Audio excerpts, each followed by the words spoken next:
Désolée. Voilà, donc Laurence Mongenet, chargée d'ingénierie de formation à l'ENIL Bio de Poligny, qui va vous présenter les spécificités de l'apprentissage. Voilà.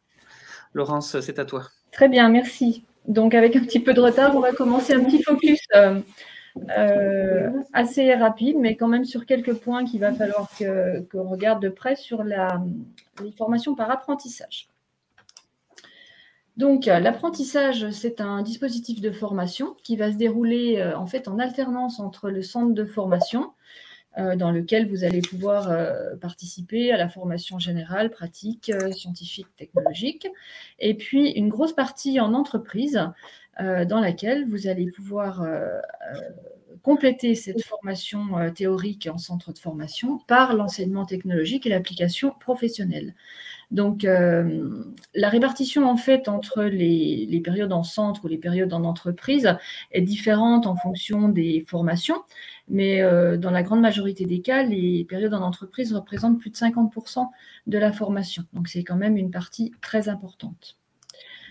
Alors, l'originalité un petit peu de la formation par apprentissage, c'est que, d'une part, c'est une formation, enfin, ça va vous permettre d'être rémunéré pendant votre formation, ce qui n'est pas le cas, bien sûr, quand vous êtes en formation scolaire.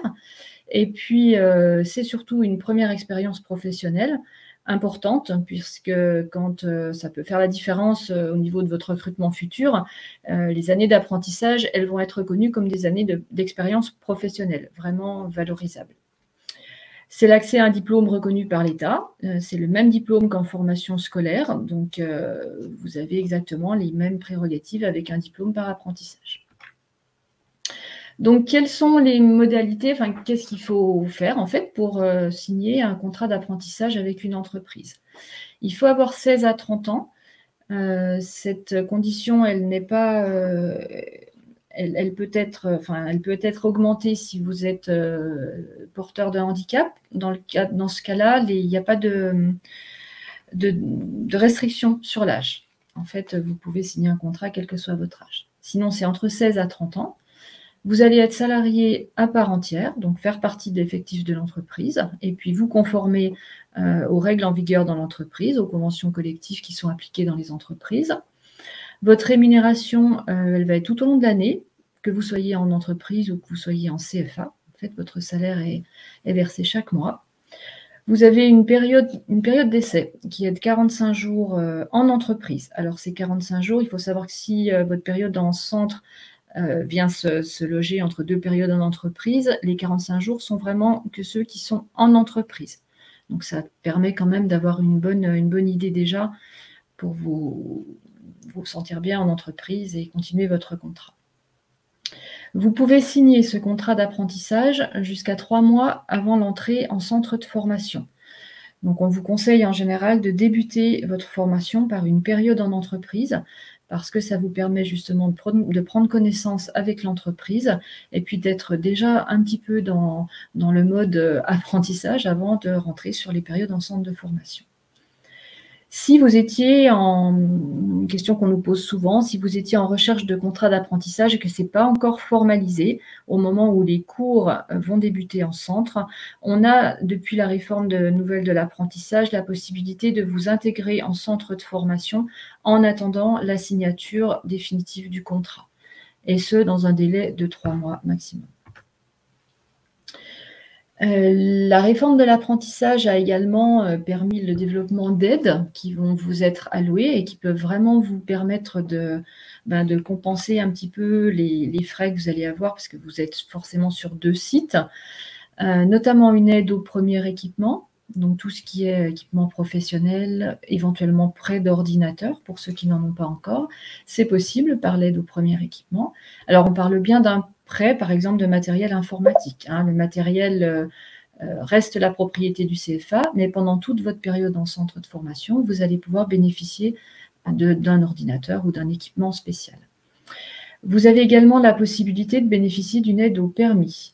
Alors, c'est assez contraint, donc il faut avoir 18 ans minimum, c'est un forfait, et ça ne s'applique pas, par exemple, de mémoire à l'aide au permis, enfin à la conduite accompagnée, puisque en général, ça démarre avant 18 ans. Donc, ça ne pourrait pas être pris en charge dans ce cas-là.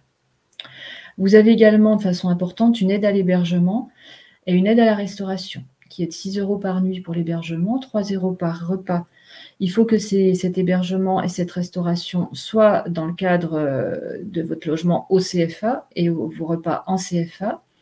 Ce n'est pas une aide qui vous est versée directement, elle vient en déduction des factures qui vous sont adressées par le CFA. Mais ça représente quand même une aide importante pour vous. Alors, les avantages de l'apprentissage, quels sont-ils ? Vous avez le même diplôme et évidemment les mêmes épreuves d'examen qu'en formation scolaire. Donc, votre diplôme a tout à fait la même valeur qu'un diplôme scolaire. Vous allez acquérir une expérience professionnelle importante qui va, comme je vous le disais tout à l'heure, faciliter votre insertion. Les années d'apprentissage sont des années d'expérience professionnelle. Et puis, très souvent, les entreprises qui commencent par une embauche en apprentissage proposent à l'issue de la formation une embauche définitive, en CDD ou en CDI. Vous allez également gagner en maturité parce que l'apprentissage, ça nécessite de s'organiser un peu différemment. Vous êtes plongé dans le milieu professionnel, donc c'est des choses qui sont un petit peu différentes à vivre que quand on reste en milieu scolaire. Donc très souvent, quand vous avez terminé vos études, par apprentissage, il y a une différence entre la personne que vous étiez en rentrant et la personne que vous allez être à l'issue. Et puis, un avantage, comme je le disais aussi tout à l'heure, c'est la rémunération. Ça vous permet, la plupart du temps, de subvenir à vos besoins de logement sur les périodes en formation en entreprise. Il y a quelques points de vigilance, évidemment, c'est pas tout rose non plus. Il y a des choses qui sont un petit peu plus compliquées, mais qui sont tout à fait gérables. Il faut, dans un premier temps, avoir une assez grande mobilité géographique. Donc, c'est vrai que le permis est un plus quand vous voulez faire de l'apprentissage, parce que la plupart du temps, votre lieu d'apprentissage ne sera pas à proximité géographique immédiate du centre de formation. Donc, il faut vraiment anticiper cette possibilité et pouvoir vous déplacer entre les périodes centre de formation et période en entreprise. Le temps de formation est réduit en CFA, donc bien sûr, vous n'avez pas le même volume de cours que vos collègues qui font la même formation, mais qui sont en formation scolaire. Donc, ça veut dire que les temps de formation sur centre sont aussi intenses et que le travail qui vous est demandé est plus important ou en tout cas différent quand vous êtes en alternance que lorsque vous êtes par voie scolaire. Ça nécessite une autonomie de votre part, une organisation individuelle assez importante, bien réfléchir à comment je gère mes périodes en centre, m'avancer sur mes cours, également comment je gère mes périodes en entreprise. C'est un petit peu plus compliqué en organisation, mais ça se fait parfaitement si vous souhaitez gagner en autonomie. Vous allez avoir 5 semaines de congés par an. Donc, on pourrait considérer que c'est un désavantage par rapport à vos collègues qui sont en formation scolaire.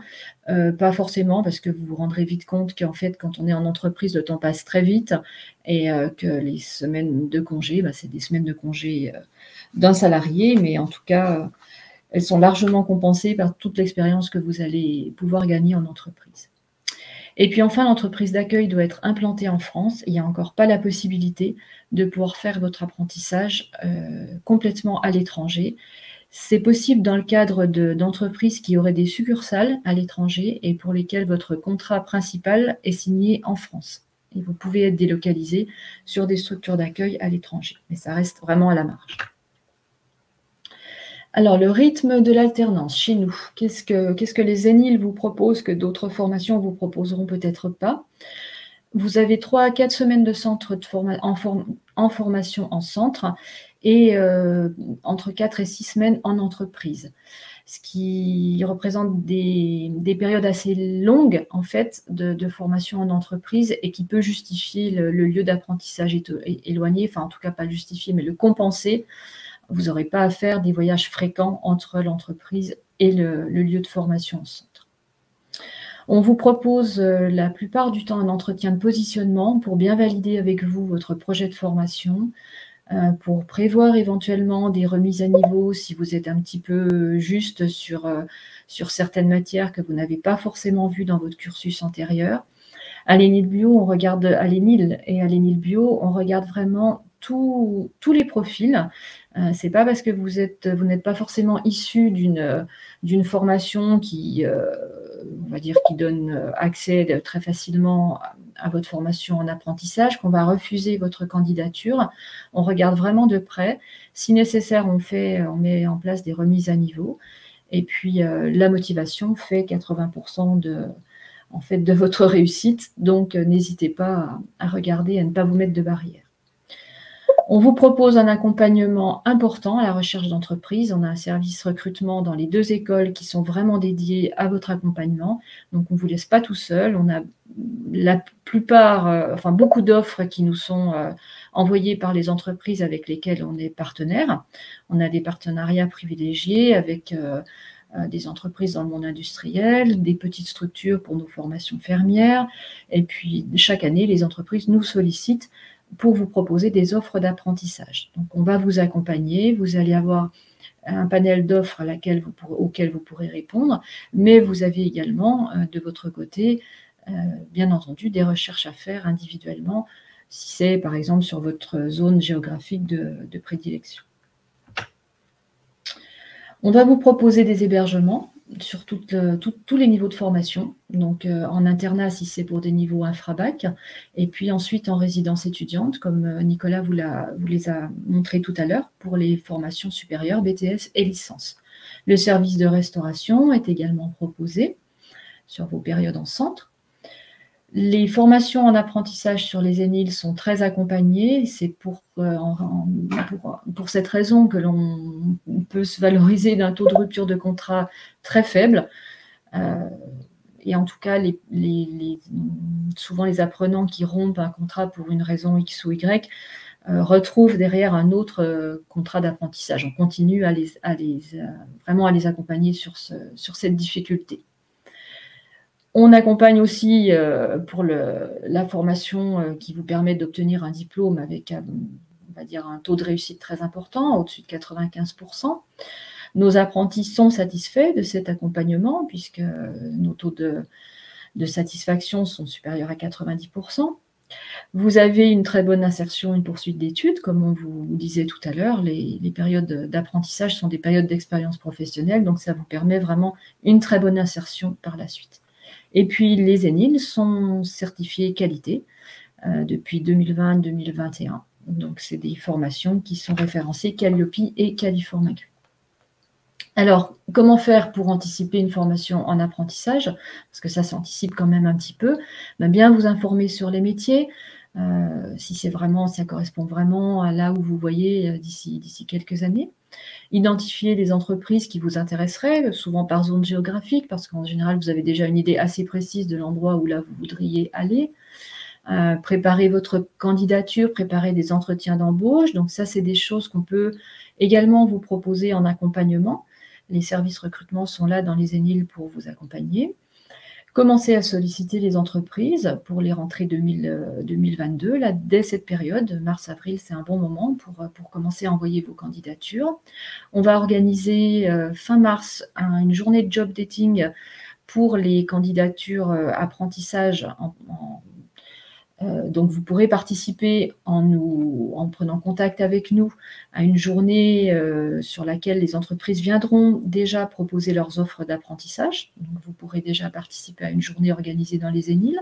Et puis, on va, tout au long de la période mars-août, vous accompagner par les services recrutement à justement solliciter les entreprises et puis faire vos CV, vos lettres de motivation et puis suivre vos candidatures. Alors, l'apprentissage, comment ça se passe en termes de rémunération? Légalement, vous êtes rémunéré sur une grille qui tient compte de votre âge et qui tient compte de l'année du contrat dans lequel vous êtes. C'est basé sur un taux horaire SMIC, un pourcentage du taux horaire SMIC. Donc, pour info, le taux horaire du SMIC au 1er janvier, c'est 10,57 €. Mensuel 1603,15 €. Donc, vous ferez le rapport du pourcentage en fonction de votre âge et puis de votre année de contrat. Donc, ça, c'est des chiffres qu'on vous redonne au moment de la signature des contrats d'apprentissage pour que vous soyez bien informés. Cette année, comme les années dernières, 2021-2020, le plan de relance apprentissage, enfin jusqu'au 30 juin 2022 en tout cas, permet une aide exceptionnelle aux entreprises qui est de 5 000 € pour l'embauche d'un apprenti mineur et 8 000 € pour un apprenti majeur. Donc, c'est des aides qui sont importantes. Malheureusement, on n'a pas encore les infos sur la possibilité de reconduction ou non de ces aides exceptionnelles au-delà du 30 juin. On espère que ce sera le cas. En tout cas, on vous incite fortement à trouver une entreprise, ou en tout cas formaliser suffisamment les choses auprès d'une entreprise pour mentionner une date de conclusion de contrat d'apprentissage avant le 30 juin. Mais ça laisse quand même la latitude de commencer votre contrat après le 30 juin. Ça peut être en juillet, ça peut être en août, ça peut être en septembre, mais il faut que la date de conclusion soit signée au 30 juin. Voilà, pour être sûr de toucher ces aides. Et puis les entreprises ont également une aide unique qui, ça, est maintenue chaque année. Alors, ces formations par alternance, on a parlé du contrat d'apprentissage qui est quasiment une grosse partie des contrats que nous signons avec les entreprises. Il faut savoir que ces formations par apprentissage, elles sont pour la plupart proposées également à des publics adultes en reconversion. Dans ce cas, les modalités de prise en charge des coûts de formation, elles sont un petit peu différentes. Là, on ne parle plus d'un contrat d'apprentissage, mais la plupart du temps d'un contrat de professionnalisation. Dans ce cas, c'est l'OPCO d'entreprise qui paye les frais de formation. Les aides exceptionnelles sont aussi versées aux entreprises dans le cadre d'un contrat de professionnalisation jusqu'au 30 juin 2022. On verra pour la suite. Les demandeurs d'emploi peuvent demander une prise en charge de leur formation au Conseil régional de Bourgogne-Franche-Comté. Donc ça concerne les demandeurs d'emploi région, Bourgogne-Franche-Comté. Et puis les personnels en reconversion professionnels peuvent également bénéficier d'un fonds de formation qui s'appelle Transition Pro. Donc, ça, c'est à voir avec l'entreprise dans laquelle vous êtes actuellement pour pouvoir bénéficier de ces projets de reconversion professionnelle. Les contrats de professionnalisation, à la différence des contrats d'apprentissage à qui ils s'adressent, les jeunes de 16 à 25 ans pour compléter leur formation initiale, surtout les demandeurs d'emploi de 26 ans et plus, donc cette fois sans limite d'âge, à la différence du contrat d'apprentissage qui va s'arrêter à au moins de 30 ans, et puis aux bénéficiaires des RSA, des revenus de solidarité, des adultes handicapés, mais les contrats d'apprentissage également, et les bénéficiaires de contrats uniques d'insertion. Voilà, donc j'en ai à peu près fini sur ce focus apprentissage. Ce que je vous propose quand vous êtes vraiment décidé, ou en tout cas que vous hésitez encore pour partir sur une formation d'apprentissage, le mieux c'est de nous contacter et puis de nous poser toutes les questions auxquelles on peut vous répondre, et puis surtout voir avec nous sur quelle modalité on peut vous accompagner pour signer ces contrats d'apprentissage. Voilà, j'espère que je vous ai donné un petit peu envie de partir sur cette voie de formation qui est une belle voie de formation, riche d'enseignement et puis d'expérience. Merci.